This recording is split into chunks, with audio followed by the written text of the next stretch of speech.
What's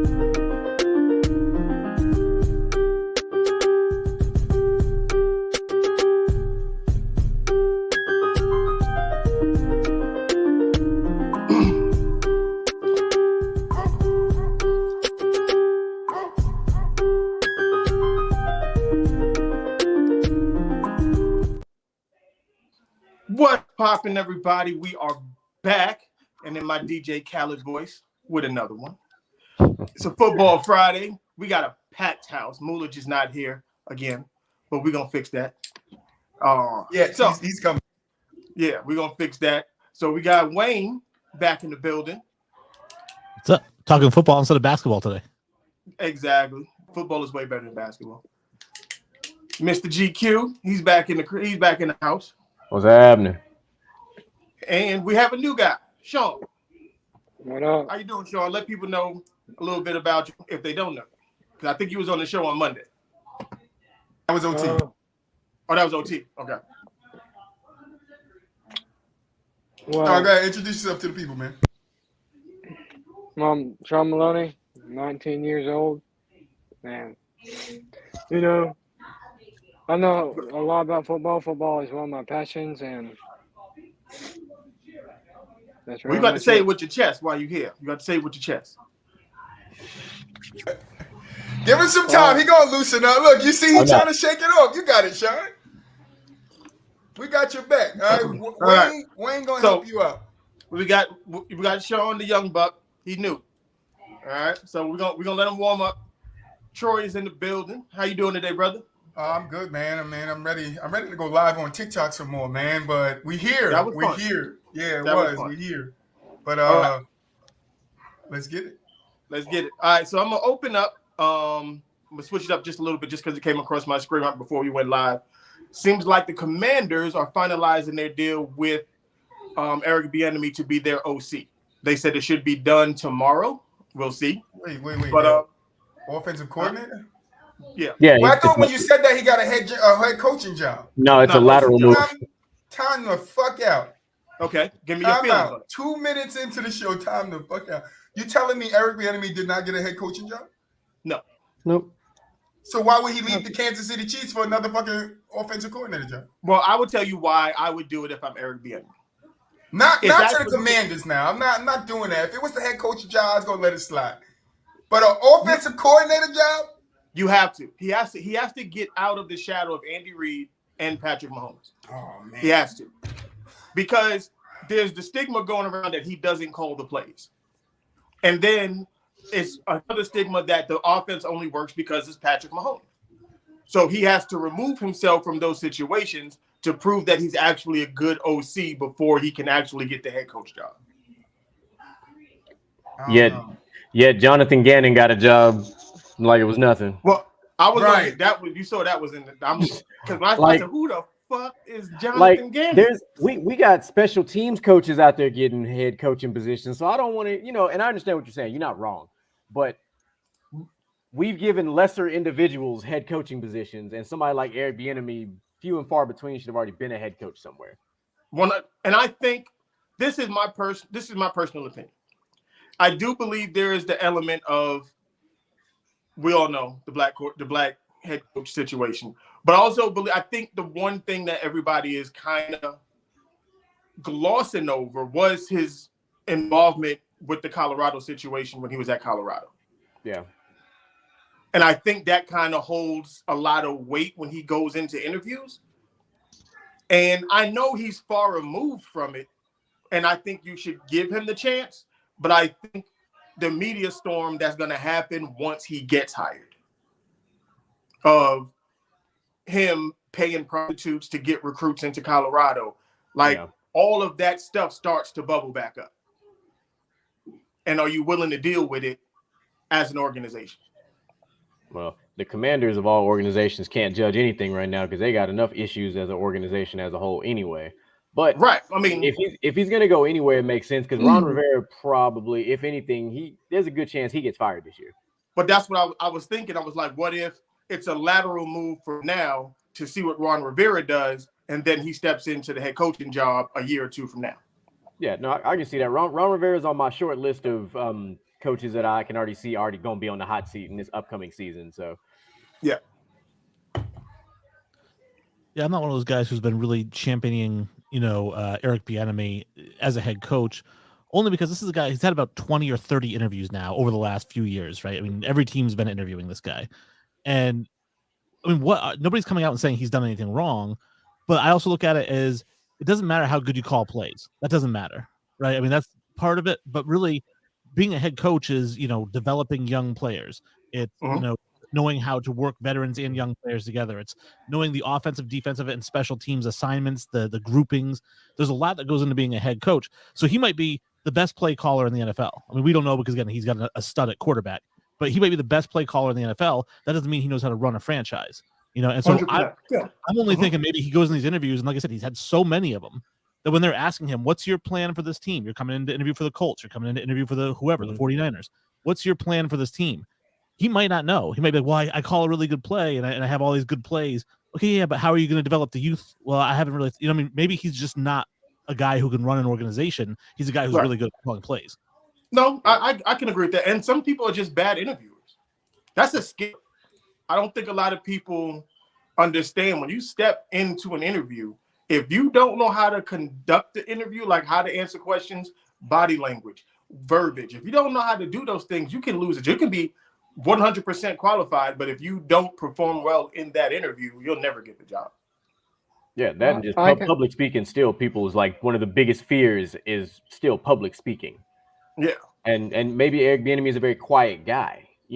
He's intense on the sideline, but maybe he's a quiet guy until you push the right buttons. But kind of touching on what Wayne was talking about, though, a lot of what we have seen in the NFL, a lot of good play callers have made terrible head coaches. Like they really have. Norv Turner. Because they're great at I can call a play like nobody's business, but I can't run the organization. All of a sudden, we're still, 6 games under 500, but I call phenomenal games. I call great plays, but, we just can't win. I'm like, well, what else can you do?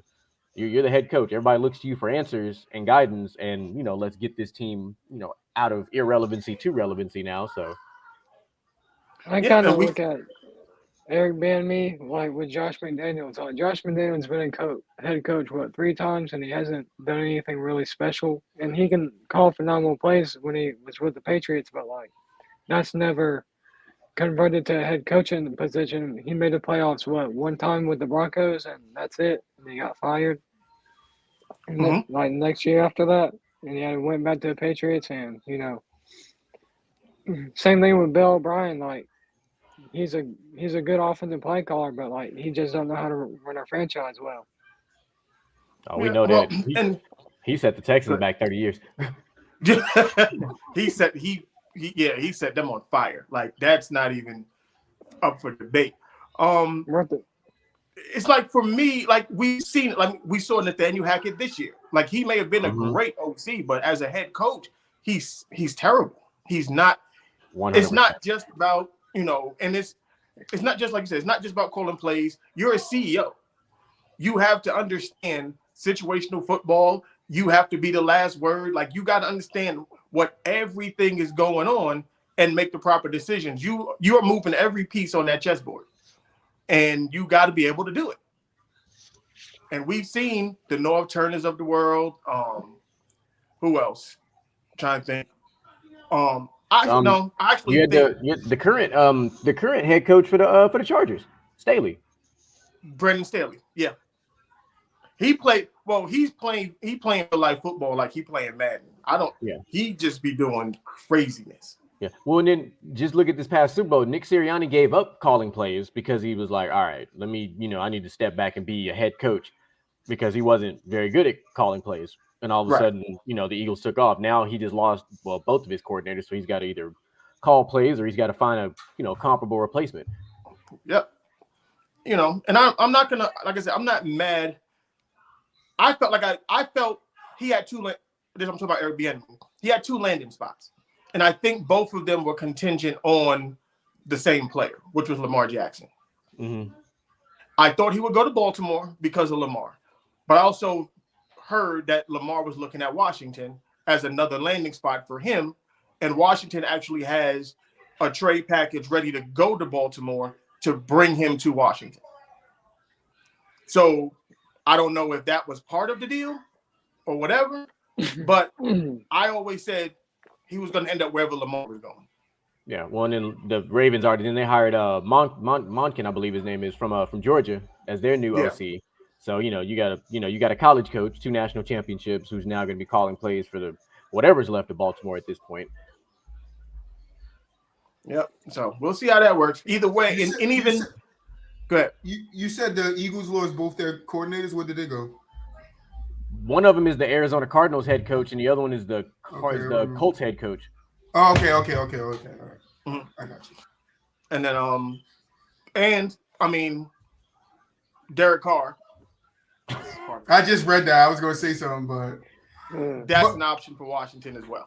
Nah, it's an option for about 4 teams out there, but yeah, most, but definitely watch. I know he's visiting the Jets today, or he did already visit the Jets. He's visiting the Jets. So he's visited the Saints and the Jets so far. He hasn't made his way down to Washington yet because they don't even know what they're going to do with their quarterback situation.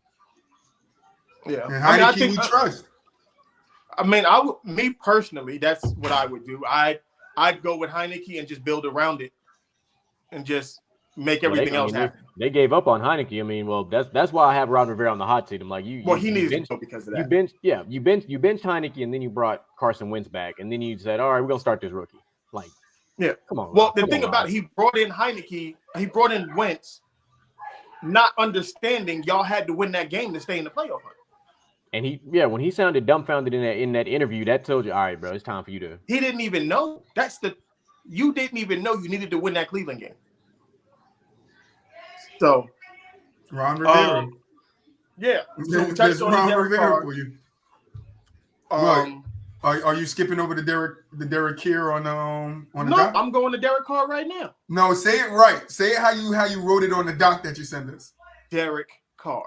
No, you said Derek Carr. That's what you called him in the doc. You called him Derek Carr. Yes, you did. Me and Moolis went over it last night. It does say Derek Carr, but I didn't even catch that. That's why. We don't care about Derek. We don't care about it. You don't even want to call him his right name. You don't care about Derek, Troy. No, I don't. Not at all. So I like Derek landing spots.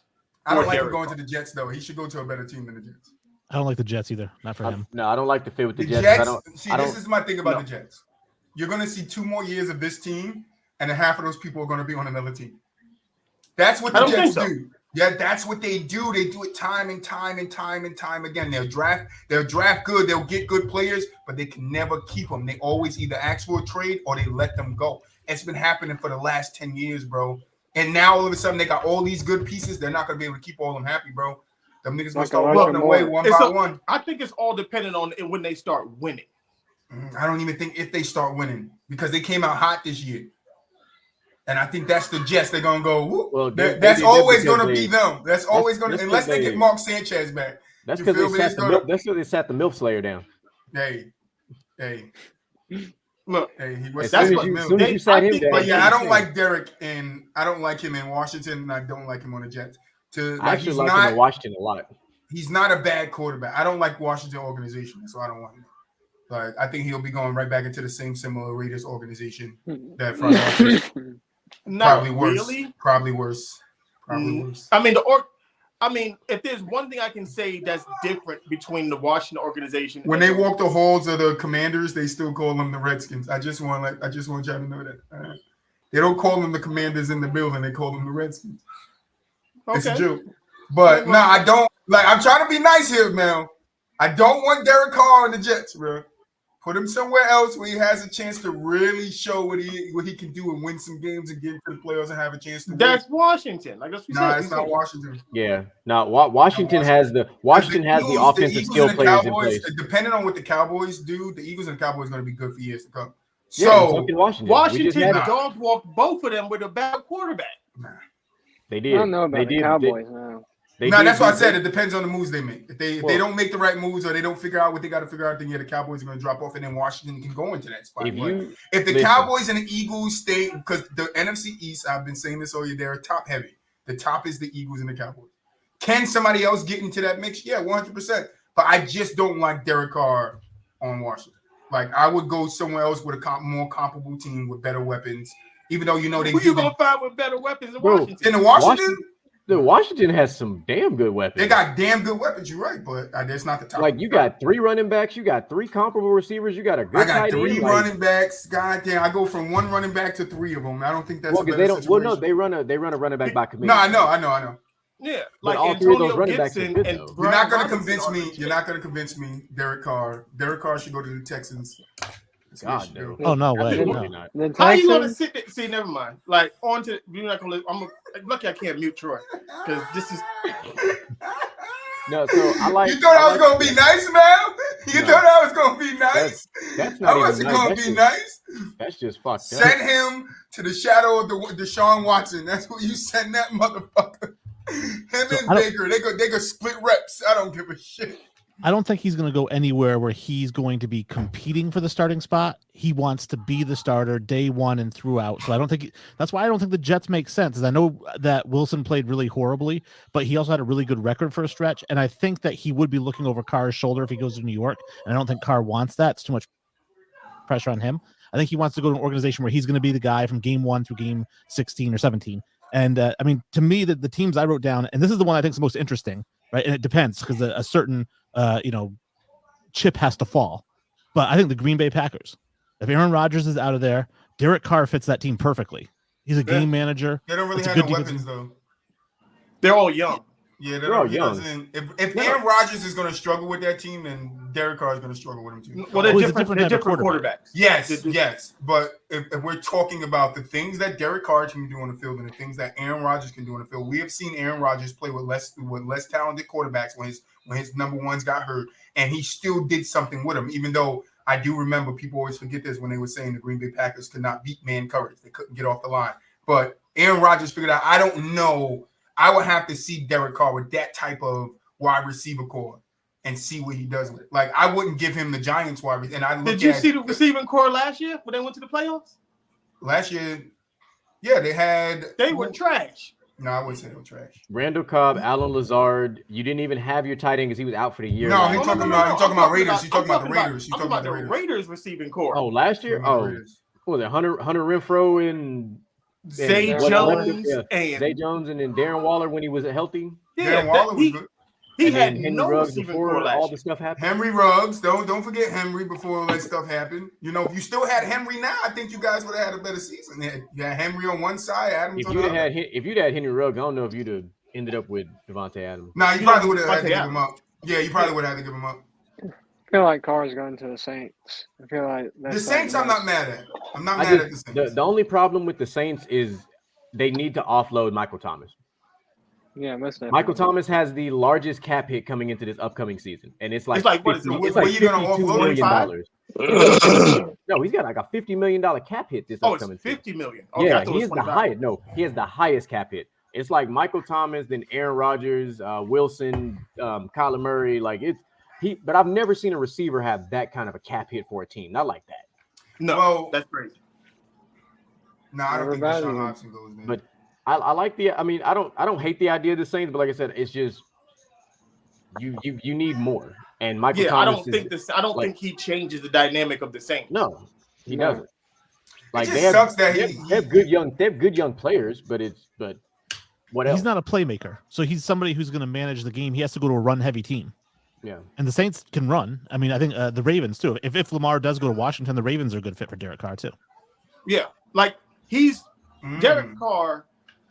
This is why I think Washington is a very good spot because he has all the speed on the outside because he has one of the best deep balls in the league. So when he can stretch the defense with the deep ball and you can still run it with the two running backs. Like to me, it just fits. And you got the rookie Dotson underneath who also kind of does run style plays too. So you've got a guy that can run those jets with a smaller Deebo Samuel, obviously, but similar skill set as far as the way that he was used in Washington. But another team that I liked him for I actually liked him for Atlanta, a good young team that just needs a veteran quarterback. Like you've got Kyle Pitts who was barely used last year, and then you've got an up and comer in Drake London. Drake London. And then I wouldn't be mad at Atlanta either. I wouldn't be. But I don't think Derek Carr in year 9 wants to go Because I mean, if you look at what Atlanta accomplished, I think you can say if they had a better quarterback than Marcus Mariota, there was a positive. They were in a lot of close games last year where if they had a slightly, and I'm giving David Carr credit there. If you put him in that situation with the, how you gonna say you giving David Carr credit? No, I'm giving him. You want me to take it back? You want me to take it back? You want me to take it back, Mel? He'll win 4 of them close games. Who? David Carr? See, Mel, you're starting with me. You started, Mel. Mullins came in here looking like Snoop. He came in. Look, pre or post blunt. Post. Always post. Always post. It's always post. But no, I don't know. I think Atlanta. If you put Derek Carr in Atlanta, like with what Marcus Mariota did, I think Derek Carr could definitely give you more than that. And in those tight games that they were in that they lost, I think Derek Carr could give you a couple of those, especially with how you look at the Raiders, Mel, with the defense lost them most of those games because he gave them the lead and they fucked it up at the end of the game. Defense ain't no better. But no, I don't know. The Raiders was towards the bottom though. I don't know. I don't say that the Falcons were too, but I mean, I think that Falcons defense was a little better than that Raiders defense. That they would have kept you in the game. I think the ball was put a lot in. I would have to go double check. I would say the ball was put in Marcus Mariota's hands, and he didn't come through more than not. But I'm being selfish. I want him to go to Washington. That's all I'm saying. I know you like Washington, but I don't know if he fits there. He would also be a fit. I think he'd be a fit in with the Colts too. I think the Colts are just killing quarterbacks now. That's true. Bringing in aging quarterbacks. Like you brought in what was left of Matt Ryan. That didn't do nothing for you. You brought in what was left of Phillip Rivers. That didn't do anything for you. You brought the shadow of Carson Wentz. That didn't do anything for you. And you tried to bring in Sam Ehlinger, who was nowhere near ready to play yet. Well, that's because Andrew Luck took their soul when he said he was going to retire. Yeah. When they said Russell Westbrook was a vampire, I think it was fucking Andrew Luck. He was. He took their soul when he said he was going to retire. That took the whole soul out of the owner, the fan base, the team, the city of Indianapolis. Took their whole soul. They're done now. They're literally just a body, maybe like a zombie. They're just zombies now at this point. Let's take the Colts and move them to another city. At this point, you might want to switch the Colts in Buffalo. Just switch them. See if that changes anything. Because Buffalo's curse that they can't win or get to a fucking Super Bowl is crazy. Switch the team. Switch the cities. Let's see what happens. There's a third team in New York, and people don't realize it's in New York. Because it's not. The team. Switch the teams. Switch them. Switch the cities. Buffalo go to Indianapolis. That would be. The Bills come to freaking move the go to New York. Shit, I don't know. What about the Patriots? That's crazy. What about who? What about the Patriots? No, they're not giving up on. They're not giving up. I firmly believe we're not giving up on Mac Jones. I firmly believe. I firmly believe Bill Belichick does not like Derek Carr. I firmly believe that. What about Pittsburgh? No, Cody Pickens. I firmly believe Mike Tomlin does not like Derek Carr. I firmly believe that. Cody Pickens the guy. Holy shit! You just gonna say that to everybody? I'm just saying, bro. You gotta think about the coaches. You gotta think about the coaches. You tell them to go to. What about the Texans? Stop They're going to draft their future. They might take him just because he's a Carr, and they're like, "Hey, we had your brother. It might work out." Why do you do that? Why do you want to? It's the same Carr. What's his brother? It's the same guy. They're drafting, bro. I'm just saying. They had his brother. They bring him in. Hey, shit might change. I don't know. Houston is a one-year job. I don't think he's going to take a one-year job. Yeah, don't end that man's career. Houston is a half-a-year job because they don't have anybody for him to throw it to, or they don't have an O-line for him to protect him. So he's going to be there for maybe about 6 games. He's going to get hurt, and then it's done. That's assuming you're saying, all right, it's a wrap on Kinfolk Kirk. Oh, that's what I'm saying. Exactly what I'm saying. But I'll keep it to the same division. What about Minnesota? Detroit? Mister, you like that? I think because who's on Minnesota right now? I actually like the Minnesota. Justin Jefferson. No, it wasn't Justin. Who just asked for a trade? Deshaun Hopkins, right? Hopkins and Stephon Diggs. That's who asked for a trade. Yeah. They ain't trading Josh Allen. So I'm not Minnesota is going to more than likely lose Adam Thielen because his contract expired and they're probably not going to re-sign him. So he'll probably end up in New England down there with us anyway. So that's usually what happens to receivers. He's going to end up in LA on the Rams. He's going to be Cooper Kupp -7. -7. -7. He ain't lying though. I feel like D-Hop's going to the Patriots. Damn. Well, that's the last team. I'm still gonna keep saying I want to see Lamar in Seattle. I want to see Lamar go to Miami, but that's just I want to see him. No, I want to see him in Seattle. That would be ignorant. He goes to Miami. You just cancel the football with an offensive head coach like that. Yeah, I would love to see that. You give him. He goes to Miami. You might as well go ahead and just play the games on all cruise liner, bro. He's never come off. Patrick win another one. Just play the games at the beach because he'll never leave the beach. He's back at home. He's never leaving. The Miami track team. That's what they would be. The Miami track team. Literally, they'd have the fastest players at every position on offense. But that doesn't to include running back, because running back, the Raheem Mostert, Raheem Mostert, the fastest running back in the NFL. Yep. That doesn't always equate. So y'all can have. Yes, it will. With him, it does. When that man is gone, that man is gone. Yeah. That dude was a cheat code on like Madden 19. How many teams made changes and that shit was supposed to equate and it did not equate? Yeah, I'm looking at the standings. We're not talking about Lamar Jackson. The Raiders are one of them. The Raiders are one of them getting the DA, and that has nothing to do with Lamar going to Miami. That didn't equate to shit. It didn't have much to do with Devontae Adams and his stats because he still put up. Oh no, he definitely put up. You throw to your number one guy. He's gonna get his yards. The crazy thing about it is, look at both Justin of them Jefferson. had career years with Derek Carr, Josh Jacobs, and Devontae Adams. Well, Josh Jacobs had to have a career year because it's a contract year for him. So he had to run away from his own offensive line. Yeah. Him and Saquon both had to have the seasons in their lives. You heard me, Mel? He had to run away from his own offensive line. You're not lying about that. That's literally what happened. Speaking of running away from their own offensive line, it's trying to win away from Josh McDaniels. Shit. There were rumors. The Bears came out and said it's not true, but I don't believe it. But apparently teams have been calling Chicago, and Chicago has been fielding them in a possible trade for Justin Fields. Well, I know. I 100% believe that. I know. I saw a report saying that the NFL execs felt like Justin Fields wouldn't be the quarterback there next year. Yeah, I've been hearing that since the season ended. He's not getting traded. Yeah, I've been hearing that same rumor. I'm not saying he's going to get traded. I 100% believe the rumors because they've got the first overall pick, right? I think you've got a guy like Bryce Young who, if he was 6'3", would be like Trevor Lawrence, Peyton Manning. He's the surefire number one pick. It's just because he's 6 feet tall. It's like, I think Bryce is more Tua, but that's but honestly. But so how is for Bryce me, do better than Justin Fields with no weapons? Like who's that? Like how if they trade Justin Fields and they drop Bryce Young, he's not going to be that much better than Justin Fields because they still have no weapons. I think he's a much better quarterback than Justin Fields in terms of throwing the ball. You think he's a better quarterback? He can be a better quarterback, but it's like who are you going to throw to? Well, that's my thing. Is like, but if you're the Bears and you're saying, okay, I've got 2 years before I have to extend Justin Fields, a quarterback who throws 59% completion percentage, or I can bring in a rookie for 4 years before I have to extend him, and he's going to be comparable. Then why not get the extra 2 years and ship out the other guy for 2 first round picks? We don't know if he's going to who are you going to throw it to, though? It doesn't matter, right? I mean, it does matter at that point. That's even more. That's even more to the point. I think the Bears are being undersold. I think they do have weapons.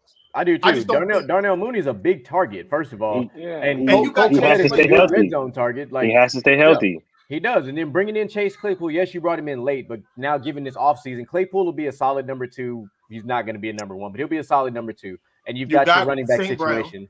You got Equanimeous is not good, bro. Let's stop that. No, he doesn't have to be good. He just has to catch passes. We have to exactly the point. That's exactly the point. He has to catch passes. Christian Kirk.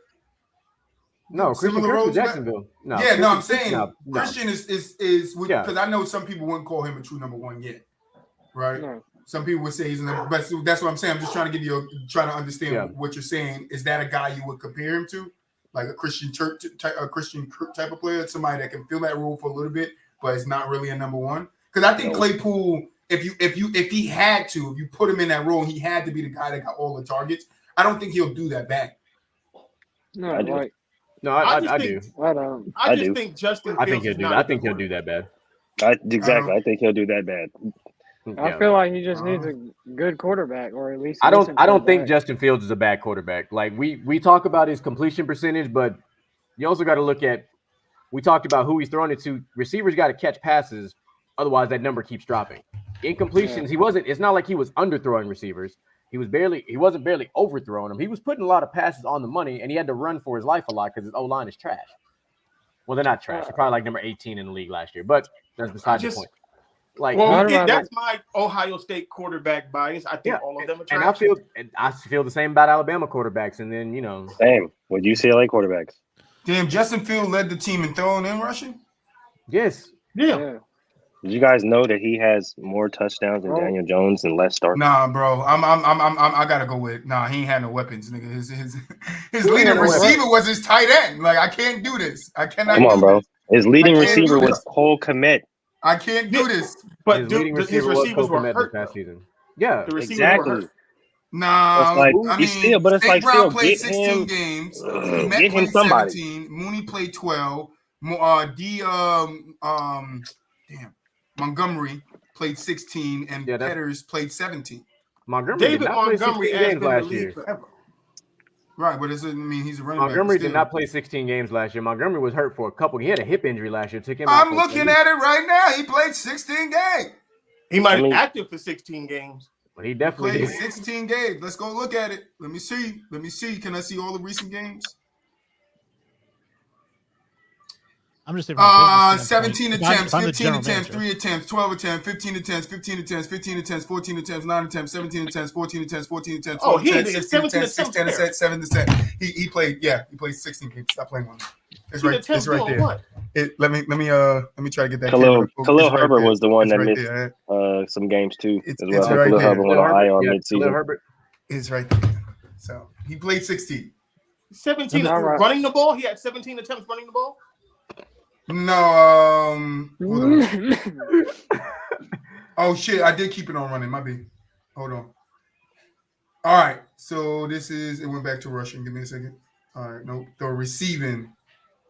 I had 4 targets, receptions, 3, 2, 0, 3, 1, 0, 3, 1, 1, 3, 3. He wasn't there. He wasn't their pass catching back. 2. Yeah, and I'm not. Like, I'm saying he played 16 games. So even if I'm talking about his attempts in running, he played 16 games. It doesn't matter. We wasn't talking about how many targets and how many yards he caught.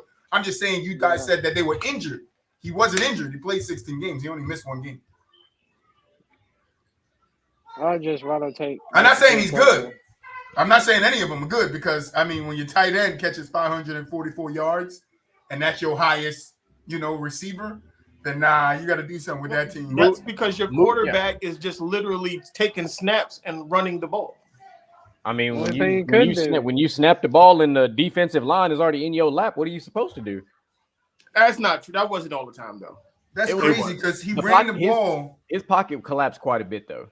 He ran the ball 160 times. He's another one that can't read a damn defense. Well, your receivers got to get open. He didn't have a bad completion percentage. No. If you go look at the Chicago Bears receivers route win rate, it's not very high, and their separation was also not very because the receivers aren't good.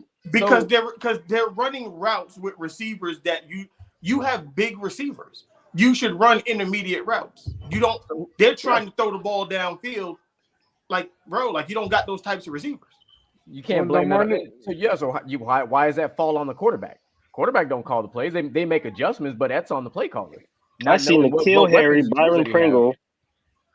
Why did I just get an alert that says King James commented on your video? Darnell Mooney, Prince Claypool, I'm gonna light his ass up. Equiminius St. Brown, and Velus Jones Jr. Who are these people? Yeah, now I'm with Somebody tell me who these people are. I don't know anybody on here. You don't know anybody on here.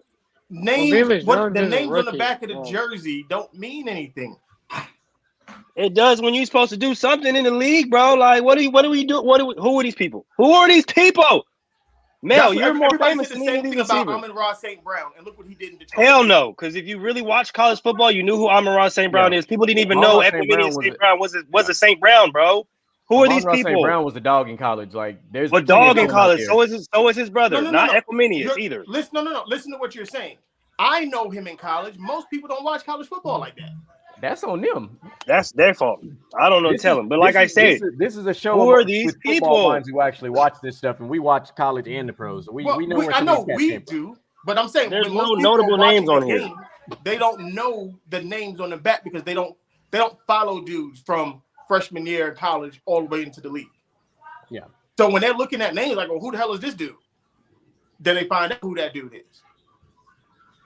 The only reason why Chase Claypool is known is because he asked Mike Tomlin to turn up the music at the Steelers practice, bro. Nobody knows who he is. Chase Claypool was good his first couple years. He was only known because he asked Mike Tomlin to turn up the music at practice, and Mike Tomlin said, "Boy, shut your ass up."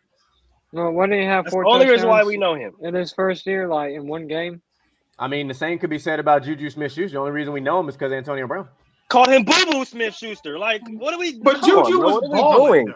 Juju was balling against number 2 and number 3. I don't like what Wichiko said about Juju. Like, he was on his way out the league until Patrick Mahomes resurrected him. I mean, what was he doing in Pittsburgh when AB? That don't mean he was on his way out the league. He was carrying. I can blame that on Ben Roethlisberger being. He was carrying. Yeah, right. Talk about full context, right? We've been talking about that all week. Full context. That's what we want over here. We don't want half truths, Mr. GQ. No, it's not a half truth. We want the whole thing. Ben Roethlisberger arm was in the toilet. He couldn't throw it to Juju. And the same could be said about Justin Fields. Full context. Give him actual weapons, just like Lamar Jackson. No, 100%. I said I'm with you there. Like, but I'm just saying you think Juju wasn't on his way out the league. So you think the receiving core? You think the receiving core in Chicago is better? I mean, the Ravens receiving core is better than the Bears? No. No. I'm using them for the sake of context. Oh, because you said I'm like, no. Because Lamar has in his entire career, even when he won the Heisman in college, has not had like a great set of offensive weapons. He's had like, all right, I got Mark Andrews, I'm gonna throw the ball to, and I got like some guy in college that no one really knows about. Like, give those two types of quarterbacks, him and Justin Fields, what I'm talking about, actual weapons to actually show what they can do.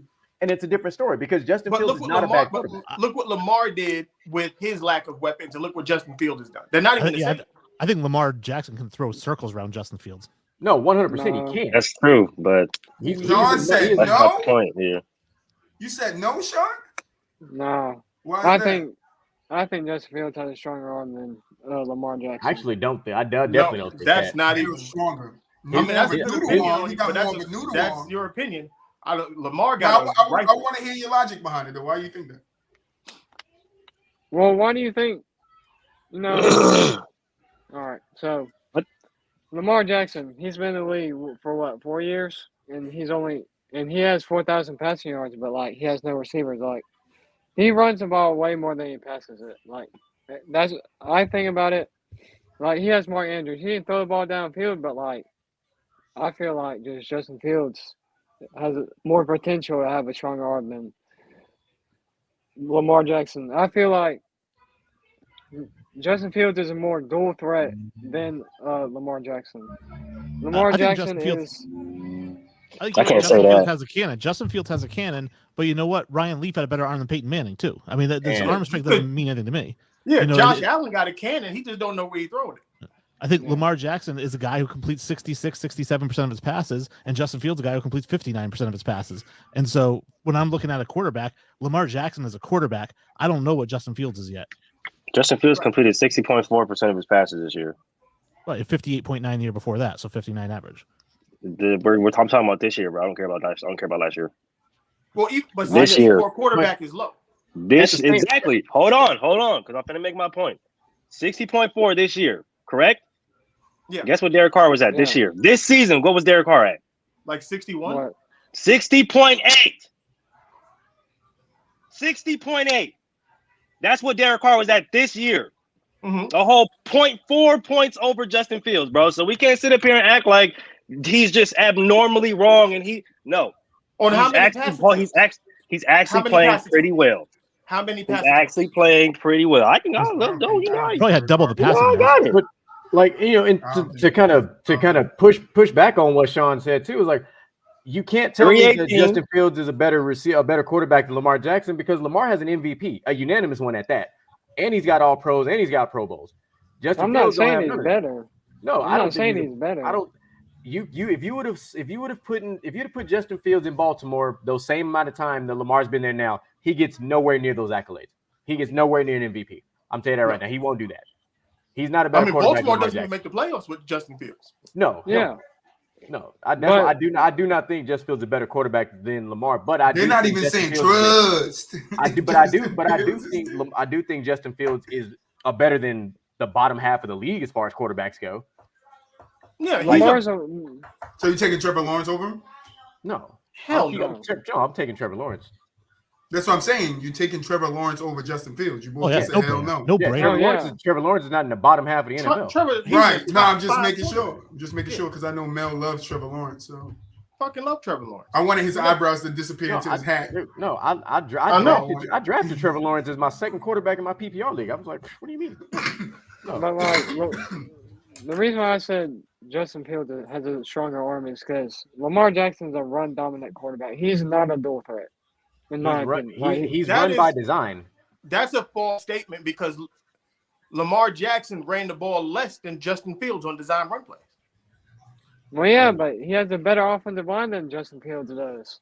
Lamar Jackson's running scheme was all Greg Roman. That was why he ran so much. That's the way the scheme was drawn up. It is run, throw a couple option routes, have my tight ends coming across the seams, either the seams or the drags across the middle, or a couple, and that's Greg Roman's offense. That's and I think Lamar didn't even, as a quarterback, I think Jalen Hurts ran the ball more. Jalen Hurts ran more than everybody in the league this year. Justin Fields ran the ball more, and Josh Allen ran the ball more. Like, what happens is Lamar gets the label as the running quarterback because his runs are more electric than everybody else's, but everybody else runs the ball more than he does. Because a lot of his big runs come off pass plays that everything breaks down and he got to take off. But the design run plays, when you talk about just designed run plays, Josh Allen runs more, Justin Fields ran more, and Jalen Hurts ran way more than everybody else as far as quarterback. Yeah. So Justin, let me see this. I want to try this out real quick. So quarterbacks running, I'm looking at the all-time running list from 22-23. So first quarterback I see is Jalen Hurts with 760 yards with 15 attempts. 165 attempts. Justin Fields 160 attempts with 1,143 yards. Then Josh Allen with 124 attempts with 662 yards. Lamar Jackson this year, we know he only played 12 games. He had 112 attempts with 764 yards. So he was on pace to run for 1,000 yards this season too. Tyrone! There was a point in time this season where Justin Fields had more rushing yards than a lot of teams starting running backs. I think he ran for more than most. Damn, he did. Well, I'm saying, but like that's how much more he ran than Lamar did. Like he was outpacing a lot of starting running backs. Yeah, I mean there were games where he was literally carrying the ball 17 to 20 times. What else can you do? He was like 10 yards away from breaking like one of Michael Vick's single game rushing rate. He broke one of them, but there was another one that Michael Vick still has over him. He broke his single game record. He didn't break the season record. Yeah, because he ran for like 174 yards or something crazy like that. All right. Where were we at? I'm trying to. We was at Derek Carr. I just wanted to let you know that the attempts 192 completed, 318 attempts. That's Justin Fields, Derek Carr, 305 to 502, 60.8 to 60.4. They're not far off. If you want to compare rookie years, Justin Fields actually had a better rookie year than Derek Carr statistically. If we want to sit there and compare, don't tell me that, Movich. Don't give me more ammo. That's all I'm saying. I'm just saying we got. Not giving me more ammo to throw at Mel. If you're not, I mean, my thing is, if you're gonna do all of that, then you got to look in the context. Like he still didn't have nowhere near the season that Derek Carr had. They both sucked that year. What does that mean to me? They both were trash that year. Last year. What about last year? They both were ass last year. Yeah, that's what I'm saying. If you can get a first round pick for Fields, it's like getting a first Derek round Carr pick. don't got no job. He was benched in the middle of the season. He did not have he didn't have a great year last year. Justin Fields didn't have a great year last year. I'm gonna keep it a bean, bro. Thank you, Movich. But what I'm saying, bro, they didn't have a good season last year. I'm crazy. What Derek Carr did the year before, 68.4 down to 60.8. Come on, bro. No, we're not doing that. But we're not doing that. The same thing that you're saying is the same thing that you're saying about Derek Carr. I mean, about Justin Fields is the exact same thing that happened to Derek Carr. No, it's not. Justin Fields didn't have no receivers. Derek Carr had Devontae Adams. He had the number one running back in the league. Did Devontae Adams drop? I can look for you. I can look that up right now. Give me 1 second. How many passes? How many games did Darren Waller miss? How many games did Hunter Renfrow miss? Renfrow missed at least 5. I think Waller missed right around 8. Like he didn't have he was like the exact same argument can be made. The only difference is he had one guy that he could go get that can go get the damn ball because he can get the guy the ball. Adams plays 17. Holmes plays 17. Collins plays 17. Your tight end, I don't know how to say that nigga name. And 100 receptions and 180 targets. Oh, the other tight end, Troy, is Foster Moreau that you're probably talking about. There you go. Yeah. He dropped 80 balls this year. Dropped 80? Or he didn't drop catch 80 passes. Or didn't catch 80. Or didn't catch 80. Damn. He had 180 targets to 100 receptions. Yeah. Yeah, that's what those are not drops though. With a 55% catch radius. That's his second lowest in his career. Yeah. And all that was Derek Carr? So we gonna sit here and say to him, well, you gonna sit here and say you watched the games and didn't have a whole video on how Devontae Adams was getting pressed on the line like a bitch and couldn't get off the line. And I can do a whole 5 videos of him dropping balls. But you're proving my point. It's the same thing, bro. Like if you want to sit there and say one thing, we have to sit up there and say the other thing for another quarterback. You know me, bro. I don't do this with quarterbacks. I'm right here. If Derek Carr had a bad season, so did Justin Fields. Justin Fields had nobody to throw to. Derek Carr had his best friend, number 1 receiver, the whole goddamn season, excluding the last 2 games. Yeah, but my point is Derek Carr made it happen with his guy. Whether it's one guy or not, he made it happen with one guy. So I didn't see him make nothing happen. Adams dropped 7 passes this season. I was about to say I see 4. Now I'm on Basketball Reference, and right now receiving drops. Well, if you on 7. the wrong, Pro Football Reference. Pro Football. Eric Bieniemy 2-year deal with the Commanders. Pro Football. Sorry, I thought this was the basketball. Pro Football Reference. He has 7 drops with a 3.9 drop percentage. I got 180 targets, 4 drops, 55.6% caught, and 36.1% on first down. So I had him on 4 drops for the season. So and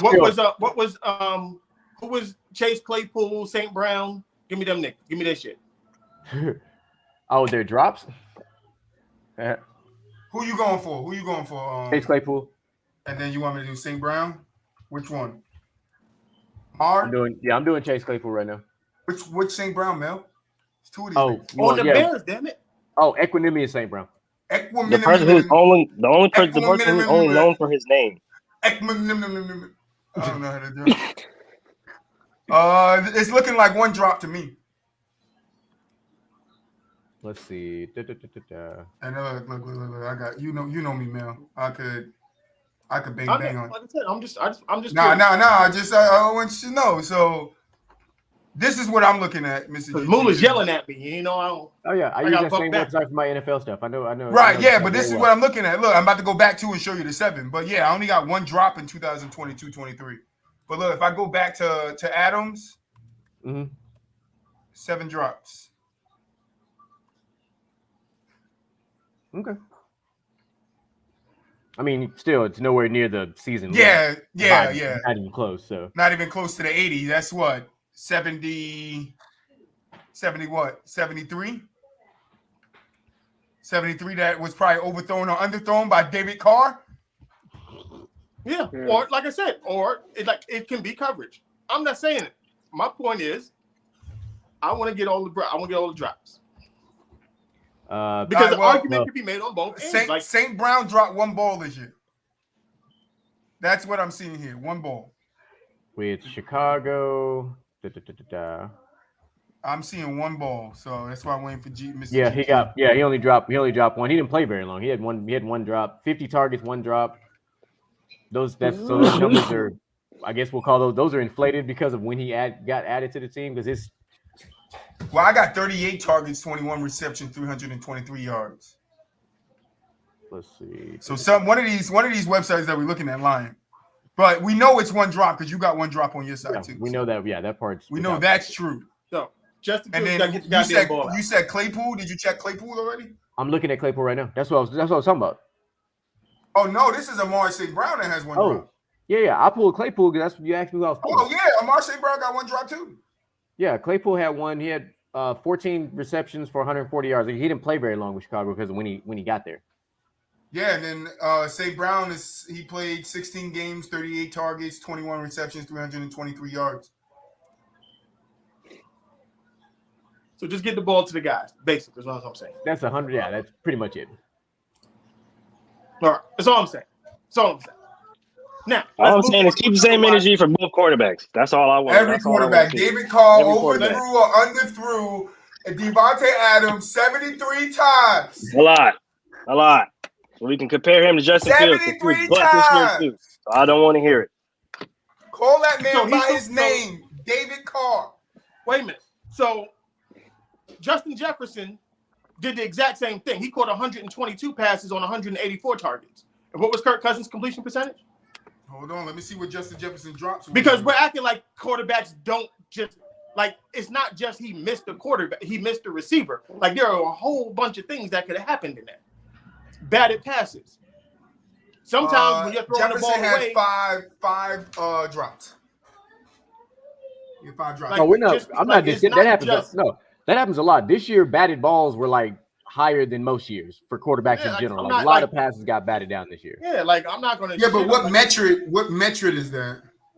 What metric is what? Batted passes? It's batted passes. That's all. That's deflected passes. That's that's all. That's all it is. It's a defensive stat. Okay, yeah, because that's why I want to. If we could see that, then we'll know. I think only Pro Football Focus tracks the quote unquote the batted ball for like the quarterback the way but it goes out as just a deflected pass. Yeah, if a ball gets tipped at the line of scrimmage, the closest receiver, that's an intended pass for them, and it's considered an incomplete pass. Like, so let's move on to another wide receiver, Calvin Ridley. Put his papers in to get reinstated. Perfect timing. No more gambling, young man. I mean, he's the Pete Rose of football. Even though I gambled last night, right, Mel? I downloaded the what was it, DraftKings or something like that. It gave me a free $10, bro. The first 5 minutes, bro. How much you got left though? I was up to $70, nigga. You got cash out. 10 minutes, I was about to. Then I was like, it's free money. I don't give a fuck about this free money. And that's where you fucked up at. Proceeded to lose it all. That's where you fucked up at. Proceeded to lose it all. I was like, when you 70, maybe I should cash that out, gang. Need a 20, so I have a chance to. They took it all back. I wound up winning like $164 last night, but I lost it all. See? It was at that moment. It was at that moment. Money, man. I can't be mad at free money. You know, so, it was my money that I'd be pissed, but it was free. They gave it to me. You feel me? I ain't put a deposit. I ain't do nothing. They just gave it to me. So I was like, hey, if you take it back, you take it back. It was free. I could be mad at the 60 because I won that, but the 10, you can have it. So what do you guys think? What does Calvin really do for the Jags next season? Hopefully he stays in shape. I would say that. It gives Trevor Lawrence another weapon. Takes Christian Kirk's rotational spot. You think so? I think they start. I think they both start. Absolutely. If he don't take his spot, he's taking his targets for sure. Because I think it gives the Jaguars a Bengals-like receiving core, right? Because you look at that's a good thing. I like that. Yeah, I definitely that. Just slide Zay Jones over to the number 3. Here's Christian Kirk right here, right? And then here's Calvin Ridley right here, right? Calvin Ridley has been a first day of practice. Sit your ass down, young boy. This is my team. We don't even know what kind of shape That's why I said I hope he's in shape because he probably was on his couch really doing some betting because he can play. First day of practice, sit your ass down, young boy. This is my team. Well, yeah, I think he's in shape. I think you'll get a motivated Calvin Ridley too. First day of practice. I don't know. Is he? Watch. I know Calvin Ridley is a good. I like Calvin Ridley. Yeah, I like Calvin. I think he's a good receiver. I like Calvin. He's a good receiver. And he learned from Julio, man. If you're gonna learn from anybody, I mean. Is he number one option though? No, he is. I mean, I liked him in college. So yeah, his route running and his hands and speed crazy. Absolutely. And he's still That's young. why he's going to go in there and take Christian Kirk. reps. So wait, hold on. What do you have against Christian Kirk? Like, what did Christian Kirk do? Nothing, bro. It's just I think he thinks he's better than what he actually is. And once a better receiver comes in and tells him, bro, you're not that good. You're good, but you're not that good. Sit your ass down and let him are what they pay you for, and that's what Christian Kirk got paid. I think Christian Kirk lived up to his contract in year one. Yeah. Given the numbers, so what they don't drop that damn ball in the playoffs. Exactly my point. Because if you really earn those big bucks, you catch that ball in the playoffs. A lot of players drop ball key moments. Come on, man. I don't care about none of that, bro. You're talking to a football player. I don't care. This is my thing about Calvin Ridley, right? Calvin Ridley. I mean, if you want to blame anything from Jacksonville, it's these multiple interception games your quarterback had in the playoffs. Oh, absolutely. I don't take that at all. I'll take that away from. You're not going to ever hear me take that away from. I'm not going. I'm not going to knock that man for dropping one pass because every receiver drops a pass like that. Right. I'm just saying he came out and he was paid like he was supposed to be the best receiver in the league, and I've yet to see it. I'm sorry. I'm like Monique, bro. Was he really I'm paid on that way, Monique. though? I would like to see it. He got a 3-year, $70 million deal. That's right. I don't think he was paid that way, Moon. Top of the league receiver. Like that's not. Would you have gave him that contract though? No, I gotta pull up Saturday. Giving away he's a good receiver for a young quarterback, and it was showed. Would you have gave him that contract though? Because I wouldn't have given him that contract. Depends on what my team situation is. There's no way I'm giving Christian Kirk that contract, bro. I'm sorry. I would have. Absolutely not. I mean, Christian Kirk is 1, 2, 3, 4, 5, 6, 7, 8, 9, 10, 11, 12, 13, 14, probably 15, number 16, 21, 17, 18, 19, 20, 21, 22, 23, 24. Wait, did I pass him? I did pass him. Hold on. 1, 2, 3, 4. Yeah, I think 20, 21. Yeah. Yeah, he's 21. So he's the number 21 highest paid receiver. He's not overpaid. Highest paid, or is that best receiver? I'm going 18. No, this is paid. This is paid. Paid. His contract was not. His contract is a steal. But for him, given the way the receiver market is, well, I'm on Robert I Woods. wouldn't say it was a steal. Given the way the receiver market continues to get saturated, at the end of his contract, he's 18. He's 18. Okay. He's the 18th most high paid wide receiver. Well, and that was after everybody. Well, this the thing is about Tyreek Hill, Adams. Go ahead, he man, got paid before Devontae, Tyreek, and all those other dudes. Yeah. Like his deal came first. Yeah, but then everybody else started getting paid. So even if he got paid before Tyreek Hill, Devontae, he set the Adams, D-Hop was already paid, wasn't he? Yeah, D-Hop was already paid. D-Hop is the third highest paid wide receiver. Cooper Kupp came after, right? Yeah, Kupp came after D-Hop. AJ Brown came after. Yeah, AJ Brown came after the trade. Stephon Diggs would have came before. Yeah, that was after the trade to Buffalo too. He's 6. DK came before. DK just happened this past offseason. No, last year. So was that before Christian Kirk or before Christian Kirk? Before Christian Kirk. Debo Samuel.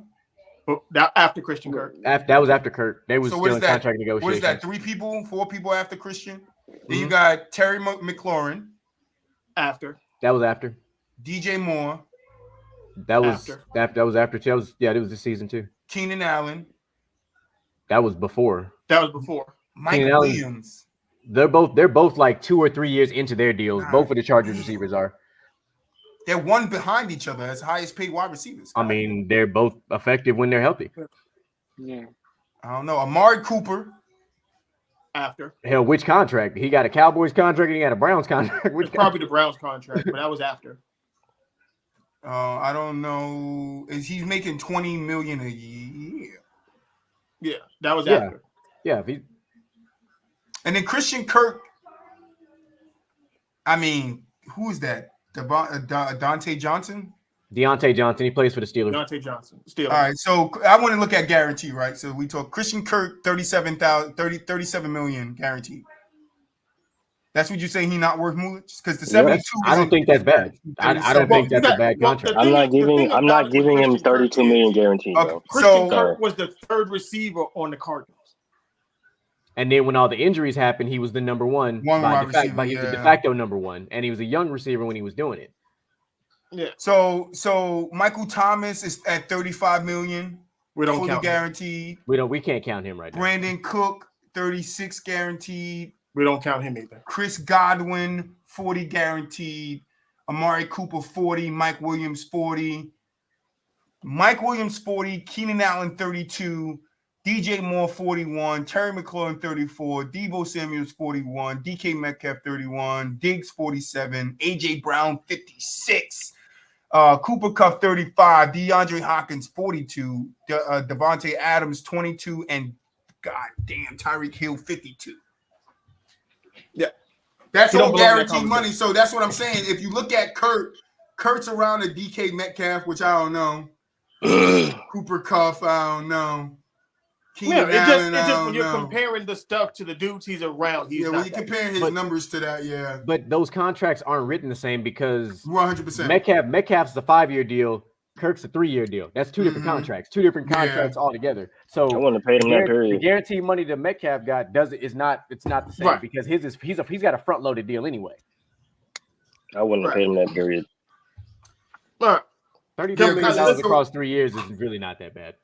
For a person who's barely amassed 1,000 yards this past season, that's just a little much for my blood. That's all I'm saying. Yeah. Before I want to go nuts for a second. Do I need to turn my volume down for you to go nuts? Because at least my favorite person, this is all pun intended. I can care less about him.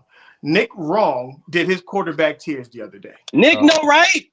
Nick Wright's on the thumbnel today too. Nick No Right. Go in. Nick No Right. Go in. Go ahead. Let it go. Let me turn my camera on. Can't stand him. Where I'm gonna lose it is that he had a freaking college quarterback 5th on his quarterback tier list, and he's never played a snap in the NFL. Who was it? Caleb Williams. Pyramid? Is it I knew he was gonna say that. The tier list? He has been on Caleb Williams for. I knew he was gonna say that. Is it the pyramid? Yeah, it's the pyramid. Okay, let me look at this bullshit. Nick Wright he's been treating Caleb Williams like he treats LeBron James since Caleb Williams first emerged on his team. See, I love the names of his brackets. I love the names of his brackets beneath the pyramid. He's not even getting drafted this year either. Beneath the pyramid. Come on, that's what's even crazier is Caleb Williams is not even in this upcoming draft. Exactly. Which is like, Nick, what are you talking about? If I'm Drew Lock, Daniel Jones, Marcus Mariota, Mitchell Trubisky, and this nigga put me in beneath the pyramid category when I see him is on site. Because I'm on the motherfucking pyramid. You're not on the pyramid, Nick, right? You below the pyramid. You're the only one beneath the pyramid. I play football. That's the most disrespectful thing. What the fuck you talk about below the pyramid? You below the pyramid. We are the pyramid. Exactly. We built below the pyramid. That's crazy. That's crazy. Wayne got 3 pyramids in his background. And he said they right there. They're right there in the water. Which one is he beneath, Wayne? They right there in the water. Right there in that little shiny spot that you see. You probably see one of the weak ass quarterback hands coming out of that water right there. That's crazy. Tom Brady was 4. You gotta kill me now. Look. No. I think you might not be looking at the right one. I'm not looking at the right one. It says 2022. No, it's the one he just did the other day. He had Mahomes 1, I think Burrow 2, Trevor Lawrence 6 days ago. Trevor Lawrence 3. 6 days ago. Yeah, Jalen Hurts. Right, then I think it was Caleb Williams right after. It's still wild, bro. I don't know how you can put a college quarterback. And I'm like, there. if I'm a NFL, Jalen Hurts just went to the Super Bowl. How do you have a quarterback who's in college who couldn't even play in the national championship game next to me? I didn't hear Josh Allen's name. That means he has ahead of Josh Allen. Had a chance to beat a Utah team twice and couldn't do it. I don't hate Caleb Williams, and I'm a USC fan, so we can't be anointing somebody who hasn't done anything yet. All right, 2 days ago. Nothing in college I gotta watch this real quick. All I'm saying is don't paint your nails if you not gonna show out, okay? Because you did it against Notre Dame. You couldn't do it against Utah. You went up there and them Utes got in your ass and you painted your nails. Don't do that shit no more. Mel, his nails? Yes, he 2 games in a row. Before that game, it was extremely 2 games in a row. The first week it said fuck Notre Dame. The second week it said fuck Utah. That fuck Utah one went viral, and Utah seen that, and they beat the dog shit out of their ass. Well, any quarterback that paints their nails, I'm beating. He getting smoked. Look, Mel, I want to make sure it's the right one. So did he have Burrow and the Prince in the second? Second? That's Prince. The Prince. That's what he calls Trevor Lawrence. That's what he calls Trevor Yeah, that's what he calls Trevor Lawrence, bro. Right there. I had to get close to my screen under my mic, but okay. Yep, that's what he calls Trevor. He calls Trevor the Prince. I call him Sunshine. And you talking about this guy that's in the middle of the third? I call him You're talking about the guy that's in the middle of the third row, right? Caleb Williams, yeah. Yes, okay. And he's on the same level as Hurts and Justin Herbert. He's a college quarterback. So Nick Wright says that's what he says. Yeah. Well, Nick's wrong. Well, Nick needs to stop. Always wrong. Goes on the air. He's always wrong. Allen, Lamar, Dak, and Rodgers. Okay. He has Caleb Williams above Lamar Jackson. Just imagine how that feels. And Josh Allen. And I know you don't like Josh Allen, but come on, bro. He has and him above Josh Allen. Allen. No, any NFL. Rodgers too. He has him about. I don't care about Dak. You can put Dak, Derek Carr, and Baker Mayfield in one body. They'll still be the same damn quarterback. You feel? I don't give a fuck about none of them. But Aaron Rodgers, Lamar, and Josh Allen, like, come on, bro. Even when can I like? When I take full control, I'm literally just gonna mute your whole side of the conversation. I ain't gonna. When you get full control, like Troy ain't gonna be here no more. As soon as Derek Carr hits your brain, it's gonna. That's what. See, Moot. That's what he don't realize. When look, this is what it's gonna look like. When Mel take control, it's gonna be like. That's fine, and that's exactly. I'm cool with that. That's exactly what it's gonna look like. That's what it's gonna look like right there. I ain't gonna be here. Hit you with that Magic Johnson. I ain't gonna be here. I ain't gonna be here. I ain't gonna be here. Like that makes, but that's of all the tiers that he usually does, that's by far the dumbest. Yeah, I'm not putting a college quarterback because, and I don't care about potential and any of that because how many college quarterbacks have we seen be really good in college and can't play a dime down in the NFL? Quite a Tim Tebow, Mitchell Tim Tebow.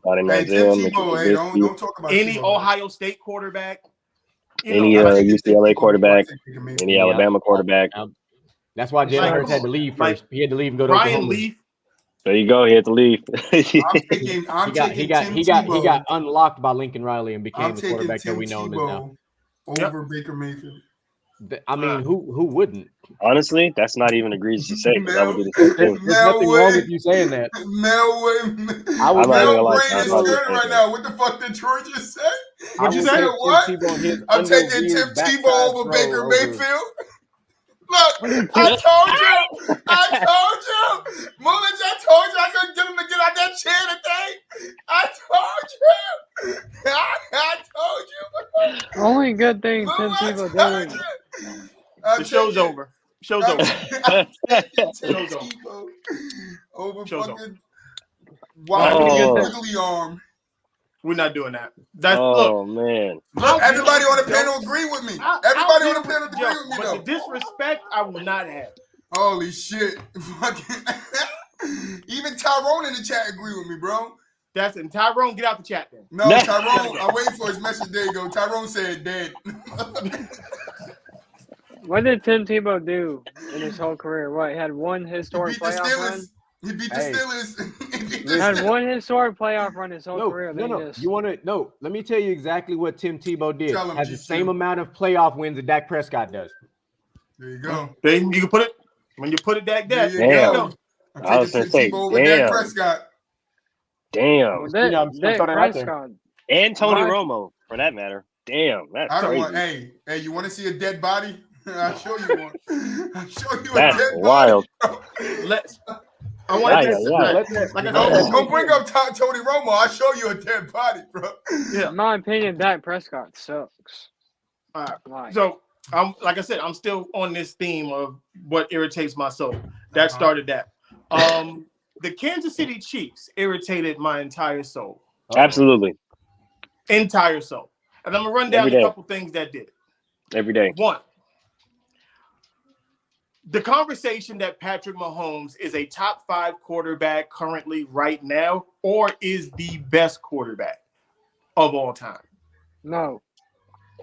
It's absolutely top 5 ridiculous. How?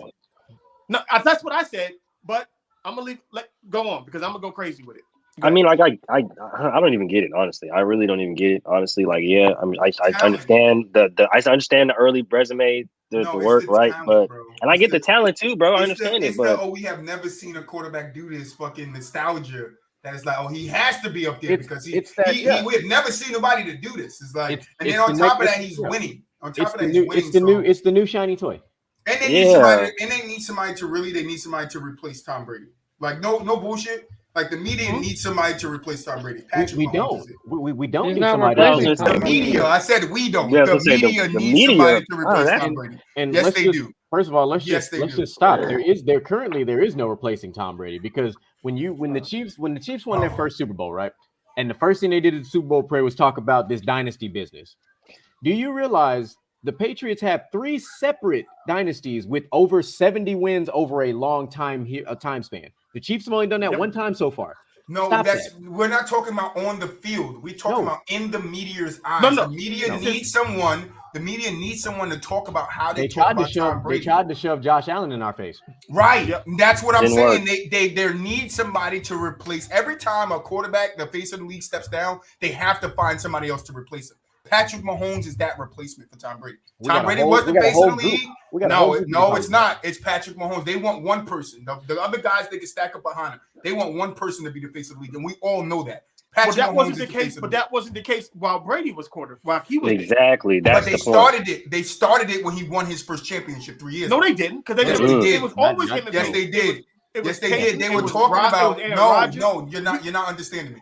When Patrick won his first Super Bowl, they already started equating him to being great, like Tom Brady. Media was doing this. I'm not talking about us. The media was doing this. Oh, he's going to be one of the greatest quarterbacks. He's one of the greatest. He's already a top 10 quarterback. They were doing this after his first championship. This ain't nothing new. Now that he solidified himself and didn't win a second one, now they're hyping. Now they're going to amp it up a little bit because now he's showing them, okay, he's going to win multiple. I don't think nobody here can say that. It's not crazy to say Patrick Mahomes can end his career with 5 rings. No, you can. I can definitely tell you because you know who started off the exact same way Patrick Mahomes did? Ben Roethlisberger. Came out the gate. But Ben isn't. But that's what I'm saying. No, he won 2 Super Bowls right out the gate. Hasn't seen nothing since that second. But not 2 MVPs. No, I know that. Did he accomplish what's he doing? But no, but that goes to the whole point. Don't pick it apart. Take the whole point of what I'm saying. You said Super Bowls. Right, but I also said a whole bunch of stuff before that. You said you said he could win 5 Super Bowls, and I said Ben Roethlisberger did the exact same thing. What was I saying? He has not been to another Super Bowl. What was I saying before that, Mel? It goes together, is what I'm saying. What I'm saying is, I asked a question to you guys. I said, "Can we?" I think everybody can agree. You said, "Can we?" I said, "I think everybody would agree here that Patrick Mahomes could win 5 Super Bowls." That's what I said. I said no, and that's fine. But we then can all, and I said no. But me asking that question, it's not impossible. It's not impossible. I just refuse to believe it. I'm asking that question because of that part. What the team that he has, the coach he has, the pieces that the things that they keep doing for Patrick, right? They're going to be in position to be in more finals. They're going to be in more Super Bowls. Can he win them? I don't know. Right, but no, what they did. No, you can say that, but does the ultimate what it comes down to is Ben Roethlisberger as talented as a quarterback from everything that he can do to everything that Patrick Mahomes can do on the floor? Where's his spectrum to Patrick Mahomes? It isn't close. That's what I'm saying. When you take when you take the spectrum of that they put Patrick on, what he is doing and what they think he can accomplish, that's why Patrick gets all the glorification that he gets because he's already looking as great as these other guys. I'm not agreeing with them.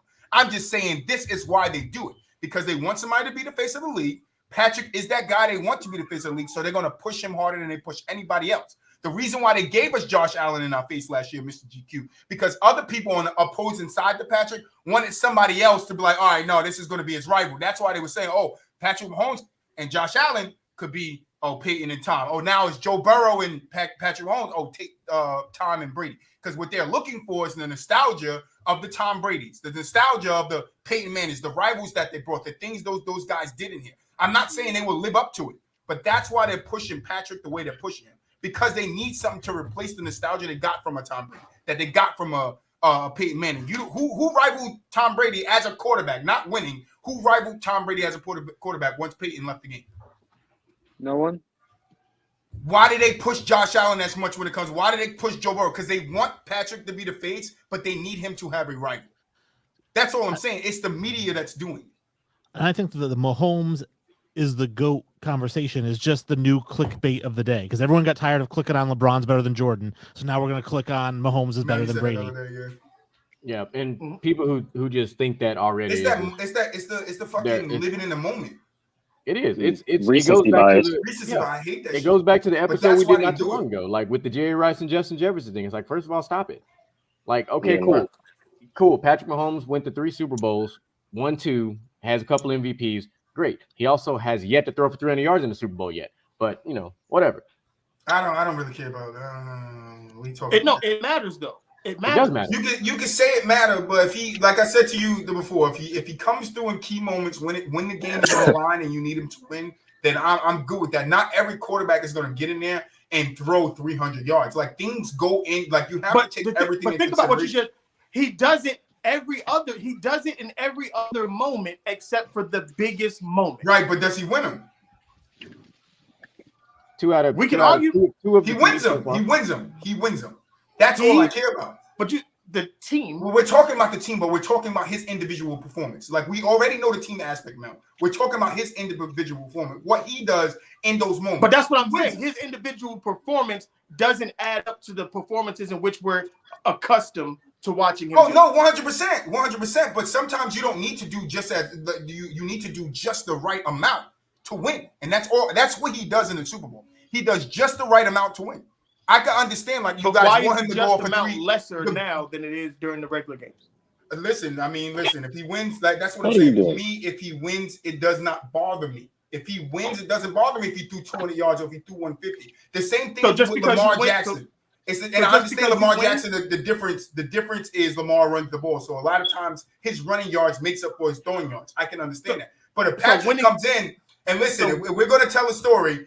Does his yards match his time of possession? Yes. Look, I'm just asking this. So winning is all that matters. We don't talk about his time of possession. Yes. Winning is all that matters.